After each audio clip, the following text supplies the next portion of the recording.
and say, listen, I'm just thankful I have to be on the show. I mean, every once in a while I have a problem with John. That is the very reason right there. His and logic is cutting weird. to the core, there is this arrogance that John has, that he feels he is better than, that he deserves more than. He thinks he's a big talent. Yeah. I mean, if there was a beef... And by the way, if Jay Leno's paying him so much, why is he doing Tahiti Village? Right.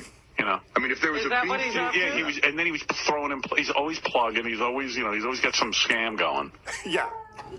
But this is to a T. I'm sorry, Carl, real quick. He's terrible as fuck. I mean, really. I mean, honestly, he stuttered. He's on there about how I didn't stick up for him. What a fucking asshole. I mean, really. I mean, just shut your fucking pie hole, asswipe. I'm an ungrateful fuck. Love it. All of that needed to be said and was said so perfectly. The other thing about these clips is I'm, listening to Howard Stern from 2006, 2008, and that was when I think you and I were both avid listeners of the Howard Stern show, listening every day, and I miss it. It's such a great show. It's so compelling. It's so fun and interesting. And the thing that I noticed, one of the big differences as I'm pulling the clips from this version of the Howard Stern show versus current Howard Stern, and I go and I pull clips from that. Yeah. It's so much dead air. It's so boring. The current state of Howard Stern, he moves along. Well, let me hear it. Did you ever expect, or hope that the boss man would kick something down to you? Of course, Adam. Listen, I love Howard and all, but my biggest...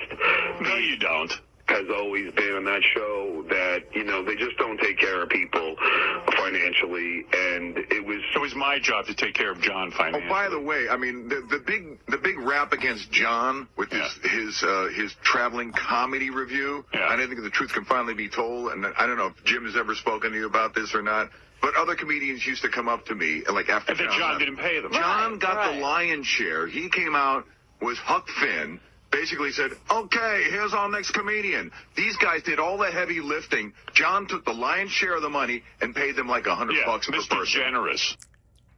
Brilliant observation by Fred right there. Go do appearances, and I'd plug them, and then I got him help get him a radio show at K-Rock. I mean, you know what? I would have given my left nut to have my own radio show at K-Rock when I was his age. That don't happen by accident. He also got a lot of benefits from the show. You ended up getting like a couple of movie roles. You do what you can. Good stuff. You do what you can. But this idea that he has, that he was sort of like underpaid super talent. We wrote him a bunch of questions, and he went out on a red carpet and asked questions that we wrote. I mean, that was it, and he answered our phone. Right. And I'm all about that. But the thing is that, now to go around bad-mouthing me, no, dude, you were a guy, an intern, who I got a job for. Just say thank you and shut your fucking mouth. And it's interesting to hear him recap. Go ahead. Oh, my God, finally. Yeah, fuck the this truth kid. Finally, comes out, huh? Realize what a piece of shit he is, and he has always been. No one fucking forced him to stay at that job. If you're paying him $5 or $5 million, you know what? You don't like it, fucking move on. Well, that's the other point I want to make. Was looking to hire that piece of shit. I didn't sit and say to him, John, I have to have you. I mean, it was like he kept saying to me, I want to be at the show. Can you get me some money? I go, I'll go talk to Tom, and I did. Wasn't he an intern who should have moved on? Yeah.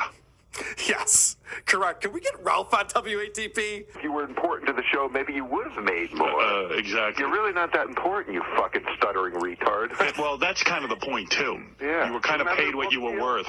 And trust me, I wonder if Jay Leno isn't sitting and reevaluating that salary he gave you. Yeah.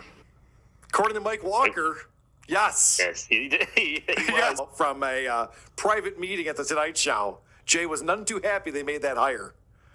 So I just think that's really funny. It is great. Now, We're working on a special. David Height's team is working on a special doing a Stuttering John Spotlight. Yeah. Take it off. Initially, Take it off.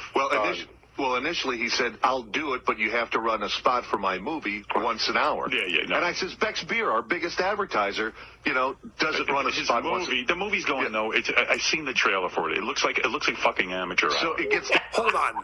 This is fucking movie. The movie's going.